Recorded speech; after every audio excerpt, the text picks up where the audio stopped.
Oh, hello, it is I, your boy Gomi, and we are hot off the heels of UFC 294, a crazy card that I'm going to be breaking down and reacting to the overall results of the card. I will be honest, the start of the card was not the best. I also did miss the first two fights, and there were some lulls in the prelims and early prelims, but the main card I thought was just almost pure heaters, to be honest with you. Only really one stinker, and it was for a different reason. It had some excitement, but not the kind we're looking for. But yes, first fight, like I said, I missed. Shara Bullets Magomedov took on Bruno Silva. Sharo weaponized basically volume, threw a lot more shots. Like I stated, he was not really much of a grappler, and that got exposed. He is one of those kickboxing hybrid Dagestanis, and he did overall really good. Solid debut. Next, we're going to have Victoria Dudokova was able to beat Jin Frey, as a lot of people expected. Like I said, I don't have much to go on from this. Then we have the first fight I did get to see, Nathaniel Wood versus Muhammad Naimov. Muhammad Naimov is the first person of the night to bust these big old favorites. He is a lot of people's parlay buster. Muhammad Naimov, like I said, he did have big power and he was able to clip Wood with a good hook early on, but really all of it was just pure grappling. Like, it was a rather boring fight, but to be honest with you, I really thought how this fight went, I thought it'd be reversed for Nathaniel Wood. I thought Muhammad Naimov would get a good shot, because Wood did get a knockdown. I believe it was a knockdown.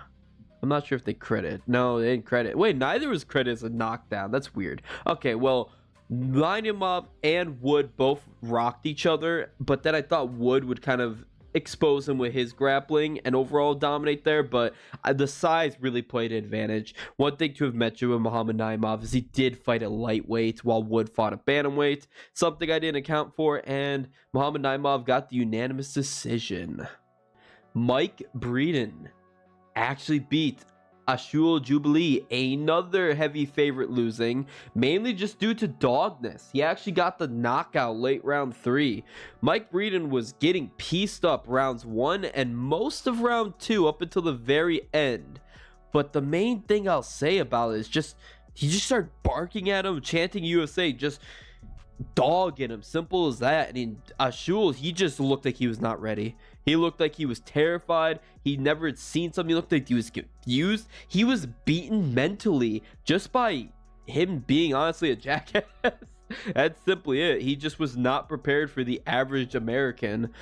Yeah. And Mike Breeden was able to floor him, knock him out, and after demoralizing him, defeating him mentally, defeat him physically by knocking him out. Simple as that. Ashul Jubilee, not like a bright future, honestly. Like, maybe it's a learning moment, but he was so solid and technical, but he really didn't give me the vibes of a fighter, a warrior. Really gave me he felt like an athlete rather than a fighter, if that makes any sort of sense at all.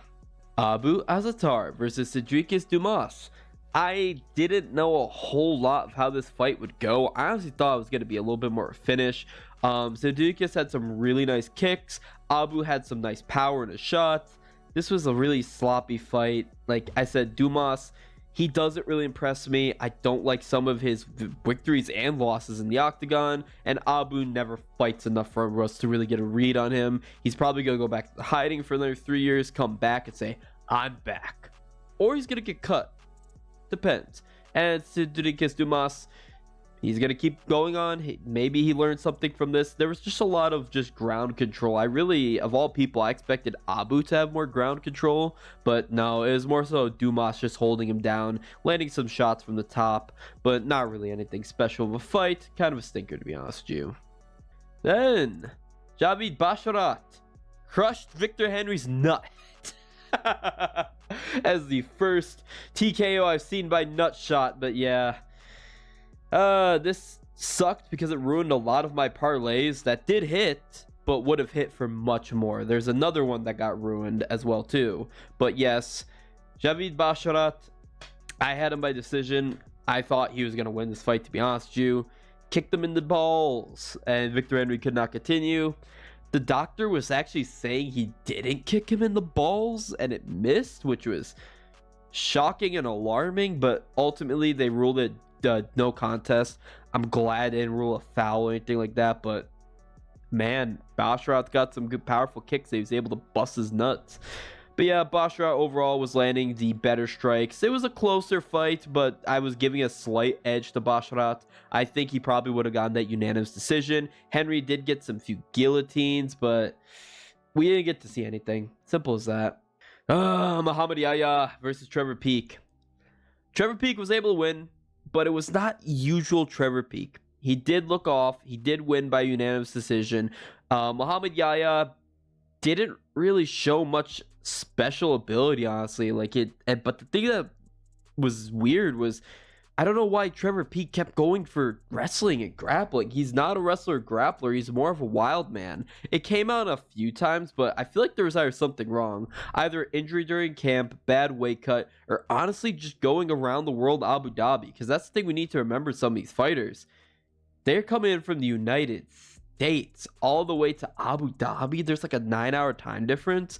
Like, what is normally them that they would be fighting at night, they're fighting in like bright and early in the morning, which is it's jarring and off-putting, hence why we probably saw a little bit weirder of a performance from Trevor Peek. But ultimately, he's still able to get the W, get the unanimous decision, which wasn't the most exciting Peek fight. And I will be honest with you, I had a parlay going for inside the distance, but it wouldn't have hit anyways because the only person on that parlay hit was Ikram inside the distance. My guy!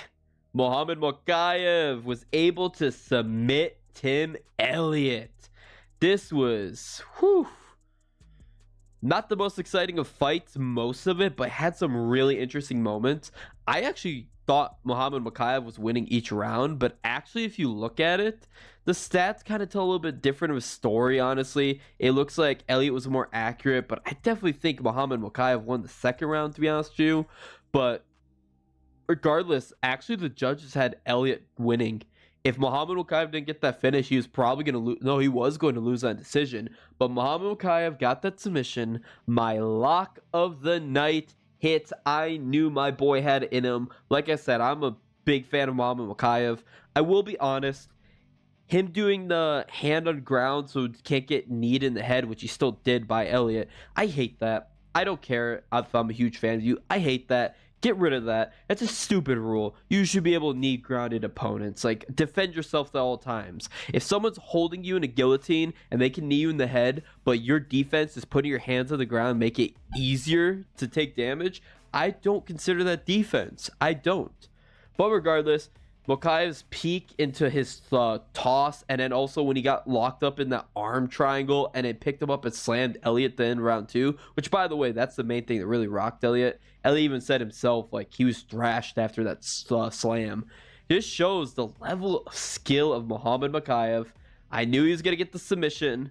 I was losing faith at the end, but he got with that round 3 submission.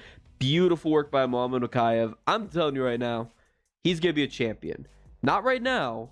Give him a year or maybe 2, and he is going to be a champion. Right now, I don't see many people at flyweight beating Alejandro Pantoja. Some people are trying to say Manel Kape. I don't think anyone's beating Pantoja right now at flyweight. But if Muhammad Mokaev gets a little bit more experience, I could see him being the one to do it. Now we're going to go into the main card. This is one of the shortest main cards out there, honestly. This reminds me of UFC 261, actually. I gotta look up, but it was the Usman versus Jorge Masvidal card. Usman versus Mas. Yeah, I can't remember what number that card was. It was 261. But yes, that is one of the shortest cards in UFC history, and I feel like this card is pretty much the same, honestly, because everything was round 1 finish except for the co-main event. Yes, Muin Gafurov went at Said Nurmagomedov. He went so reckless. I don't know why he got so reckless. Said was able to catch him in that guillotine, submit him. That's it. That's all she wrote. I was very impressed by that. Said Nurmagomedov had some really flashy kicks. He was able to throw a few, but really they didn't do much, and it was a quick fight. Gafurov was so pissed, threw his mouth guard and everything, but he didn't have anyone to blame except for himself. He ran in there like a wild man, which is not something you see much from Gafurov. But yeah, nope. Said Nurmagomedov got that submission round 1. This was the first time Gafurov's been finished too, so it's doubly impressive by Nurmagomedov. Now, my guy, Aliskerov. Oh my god. I knew he was going to beat Warrior Alvarez. I knew he was going to take him out. I had that round. I had that KO. I honestly had round 2. And I did put money on round 2 KO for Aliskerov. Mainly because most of his finishes come in round 2. But nah. He decided, Alves, you're going out round 1. He just looked so good. Alves really did not have much. He landed one decent shot. And other than that, Aliskerov made it look like how you should against a short notice replacement. A lot of people want to discredit people who beat short notice replacements, but the thing is, if you go the distance against one, if you don't look that good against a short notice replacement, then yeah, I could see that's more of a diminishing performance. For example, hint hint, the co-main event, and also Manel Cop versus one of the Oliveiras. Those performances, they should have finished their opponent round 1. The fact that they didn't is more so telling that maybe they're not as good. Ikram Aliskerov finishing Warley Alves round 1 is what should have happened if Ikram Aliskerov was the guy we thought he was. He is. He's ready for a top 10 ranked opponent. I don't know why he's calling for a title. I think he called for a title, but he's ready for a top 10 opponent. Preferably more so top 15, a bottom 15. Like, honestly, rebook the Nasruddin Imavov fight. That'd be a very telling fight. But yeah, I like the striking. I like the shots. His jumping, I believe it was a switch knee too. Beautiful. Just knocked out Alves. Brutal.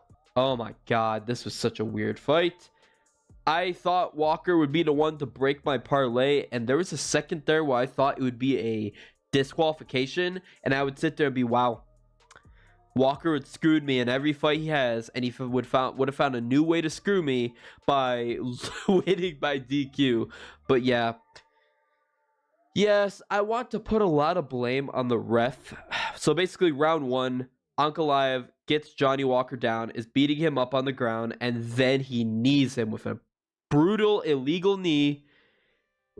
And the ref asked Johnny Walker what country he's in English, when Johnny Walker does not speak English well. It's not his first language. I know he's been living in Ireland for like a while, but again, it's not his first language.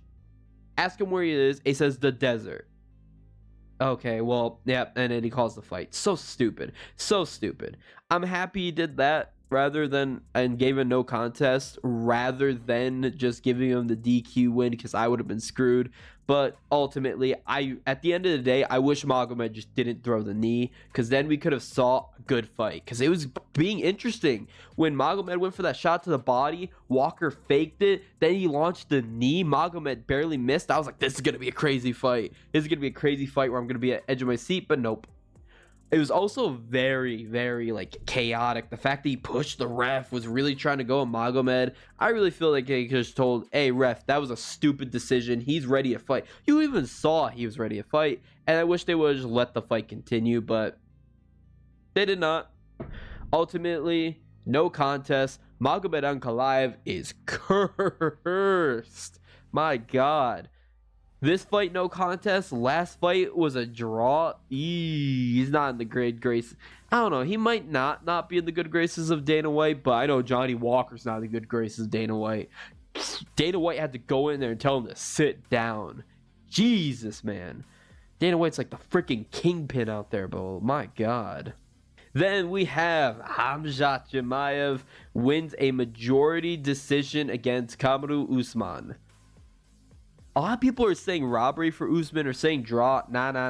Get that out of here. Get that out of here. That was a clear-cut victory for Khamzat Chimaev. Doubled the amount of strikes thrown. He had 4 takedowns. He had so much ground control time. More significant strikes. Khamzat Chimaev won that fight, but it was not indicative of how he should have won the fight. The fact that he won the fight so narrowly and not as dominantly is more so telling of a sign, honestly. Like I said, he should have finished this fight round 1 with all the things going into it. Yeah, maybe not round 1, but no, I take that back. Definitely not round 1, but he should have finished Usman. Because the thing is, even though Usman is one of the greatest of all time, short notice, bad knees, older age, Khamzat should have did better. He did amazing round 1, and the fact that he was able to get Usman down like that and control him like that and beat him up 61 strikes to 5, yeah, okay, that's good. That looks really, really good. But then rounds 2 and 3, like round 2, he just completely took that round off, honestly. They both threw the same amount of strikes, and Usman landed more. That takedown is the only reason I'd probably give that round to Chimaev. And then Usman was really putting it on him round 3. He looked like he was gassing, but also he said he broke his wrist round 1, so that kind of makes sense. I do feel Khamzat proven that he is definitely championship caliber because he beat a former champion. Yeah, short notice, but he beat a former champion. I think Khamzat Chimaev can definitely be champion. I'm going to be rooting for him to beat Strickland, but I don't think he should get the Strickland title shot.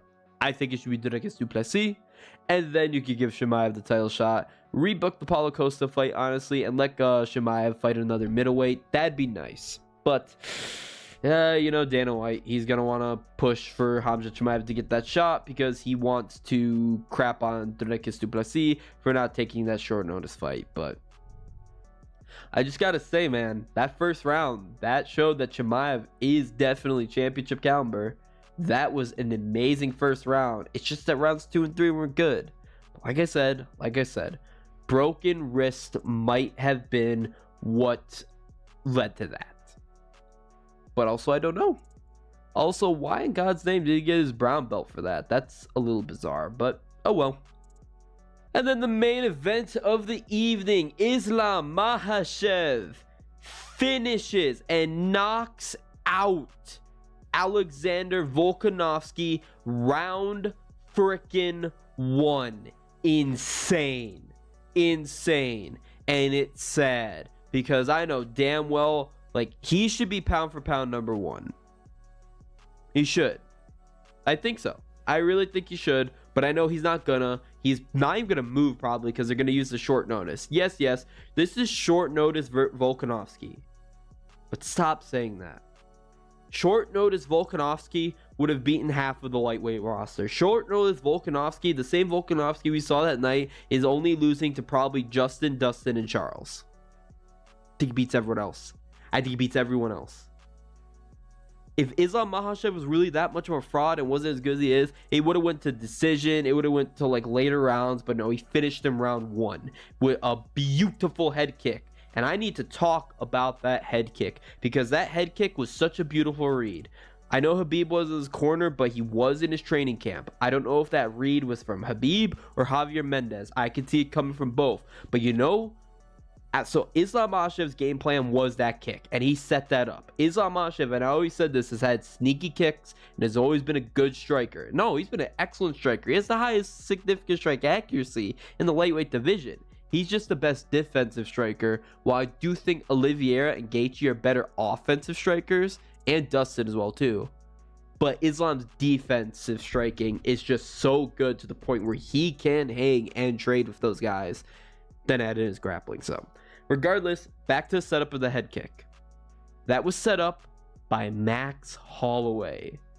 Max Holloway landed that kick and dropped Volkanovski, and I believe the first fight and definitely the second fight. And that's where he had most of his success. That is susceptible weakness. A southpaw high kick. Because that's the same thing it was for Max, for I remember. Southpaw high kicks against Alexander Volkanovski were his weak points, his kryptonites. So Islam set up with some kind of duller kicks to the legs, nothing special, but then power kicks to the body, making Volkanovski think he's going to go for his body. Because short notice, Volkanovski looked a little flabby, so that was right there is an excellent strategy, is taking the wind out of him, which he did implore, but with his knees.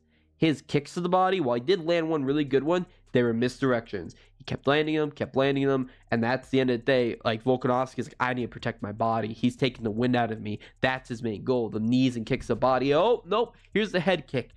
And the thing is, Volkanovski went to block it, but it skeetered right over his arm onto his head, gashed him open bad. And Volkanovski wobbled a little bit. The second Islam saw him wobble and stumble to the ground, pounced like a shark, like an absolute shark. 85% significant strike accuracy in this fight. and he finished him. Just floored him, took him out, proved to everyone that Islam Makhachev is the real deal, ended this rivalry trilogy. And then I want to say to all y'all people saying Islam Makhachev is boring and roasting him, he's finished 6 out of his last 7 fights. How's that boring? How is that boring? And the only fight that he went the distance was an amazing scrap against Volkanovski. I'm sorry, Islam Makhachev is the best fighter in UFC right now. I get it. John Jones is the best of all time, but the pound for pound list is a what have you done for me lately list, not a what have you done for me overall list. What has Jones done lately? He submitted Cyril Gane, who's never been a champion, not a Hall of Famer, and honestly will never touch a belt before. Probably never touch a belt. Interim champion, cool, but he won that with Derek Lewis. Cyril Gane is not anything special compared to Charles Oliveira and Alexander Volkanovski. He's good, but submitting him round 1 is nothing compared to knocking out Alexander Volkanovski round 1 or submitting Charles Oliveira round 2. Keep in mind too, Islam's finishing these guys who are hard stylistic matchups against him, and he's finishing them in their wheelhouse. He finished Charles in his wheelhouse. Charles, who has the most submissions in UFC. Volkanovski, who's primarily a knockout guy, Islam knocked him out. Like, that's just insane. He knocked him out on the feet. It's not like he dropped him. It's not like he got a takedown, got him in position, started ground and pounding. No, he dropped him with a head kick. Islam's got striking, man. And it just goes to show he's going to keep getting better. He's going to keep getting better because, like, be honest with you, he has not had the greatest of competition. We all know that. We've all, like, roasted him for that. But the thing is, he was taking out this lower level of opposition like nothing. The Volkanovski fight was such a learning experience, and hence why he was able to get this finish now. And then, honestly, his wins have been aging very well, too. Bobby Green and Dan Hooker have been aging. Thiago Moises is always good. Drew Dober's a great aging win. Arman Tsarukyan's a great aging win. He's good. Islam Makhachev is so good, and I think he should be pound for pound number 1. And also, I'd like to mention, I don't think Volkanovski should be pound for pound 3. I think he should be number 2, and Jones should be number 3. But regardless, it kind of spoils Volkanovski fighting against Ilia Topuria in January, which I really want to see. He says he still wants to do it. Homie, you are in concussion protocol, man. That's not happening. He is heavily concussed. His brain was broken open. He was getting really emotional in the post-fight presser, and I feel that's just from pure concussion. The amount of blood all over Islam's leg and all over Islam from that beatdown, that's the thing, too. He was holding his head up with his knee. Islam was doing that to prevent Volkanovski from going anywhere, and he was just lining shots to his skull. Like, he couldn't hit the canvas. Islam honestly could have landed one shot and he would have face planted straight into the canvas and been out. He was waking him back up from the force of his fist colliding with between his head and his knee. It's just, oh my God, brutal. Pure brutality. Such a great performance. Islam Makhachev, just amazing. So, yep, that has been UFC 294. That was a great card. That was absolutely a great card. The only problem is just the main card could have been perfect if Usman and Hashemaev put a little bit more, and we didn't get that weird Ankalayev Walker fight. I'm sick of Walker. I don't know. And then honestly, the prelims, just too many decisions and too many just not that really exciting things. Like, they only had 2 finishes. Meh. Regardless, this has been your boy Gomi. Please let me know in the comment section down below what you thought of this card, and bye-bye.